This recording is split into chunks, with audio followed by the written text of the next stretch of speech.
இன்றைக்கி நாம் கொண்டக்கடலை கிரேவி எப்படி செய்கிறதுன்னு பார்க்க போகிறோம். அதுக்கு முன்னாடி இது வரைக்கும் நம்ம சேனலை சப்ஸ்கிரைப் பண்ணாதவங்க கீழே இருக்கிற ரெட் கலர் சப்ஸ்கிரைப் பட்டனை கிளிக் பண்ணிக்கோங்க. அப்படியே பக்கத்தில் இருக்கிற பெல் ஐக்கானை கிளிக் பண்ணி ஆல் செலக்ட் பண்ணிக்கோங்க.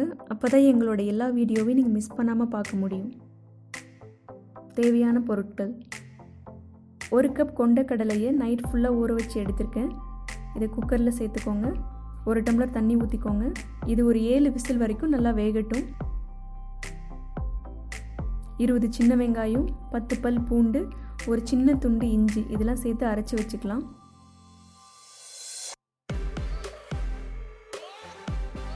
ஒரு கடாயில் கொஞ்சம் நல்லெண்ணெய் ஊற்றிக்கோங்க. ஒரு பட்டை, 3 கிராம்பு, 1 ஸ்பூன் சோம்பு, அப்புறம் அரைச்சி வச்சுருக்கிற இந்த பேஸ்ட் சேர்த்து அந்த இஞ்சி பூண்டோட பச்சை ஸ்மெல் போகிற வரைக்கும் நல்லா வதக்கிக்கோங்க. இப்போது வேக வச்சுருக்கிற அந்த கொண்டக்கடலையை தண்ணியோடு சேர்த்துருங்க. சப்போஸ் தண்ணி அதிகமாக இருந்ததுன்னா கொஞ்சம் எடுத்து வச்சுக்கோங்க, தேவைப்பட்டால் சேர்த்துக்கலாம். கருவேப்பிலை கொஞ்சம் போட்டுக்கலாம். 1 ஸ்பூன் உப்பு போட்டுக்கோங்க.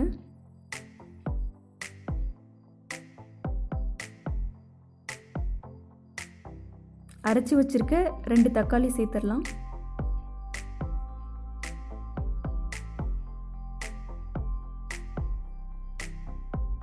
அரை ஸ்பூன் மஞ்சள் தூள், 1 ஸ்பூன் மிளகுத்தூள், அரை ஸ்பூன் தனியாத்தூள், 1 ஸ்பூன் மிளகாய் தூள் சேர்த்து நல்லா கலந்து விடுங்க. இது ஒரு 10 நிமிஷம் வேகட்டும். இப்போது அரைச்சி வச்சுருக்கிற 1 கப் தேங்காய் சேர்த்துருங்க.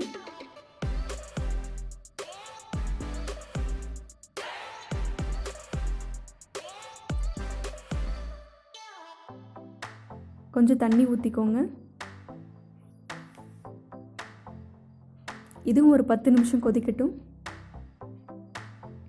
கொத்தமல்லி இலை சிறிதளவு சேர்த்துக்கலாம். சூப்பரான கொண்டக்கடலை கிரேவி ரெடி ஆகிடுச்சு.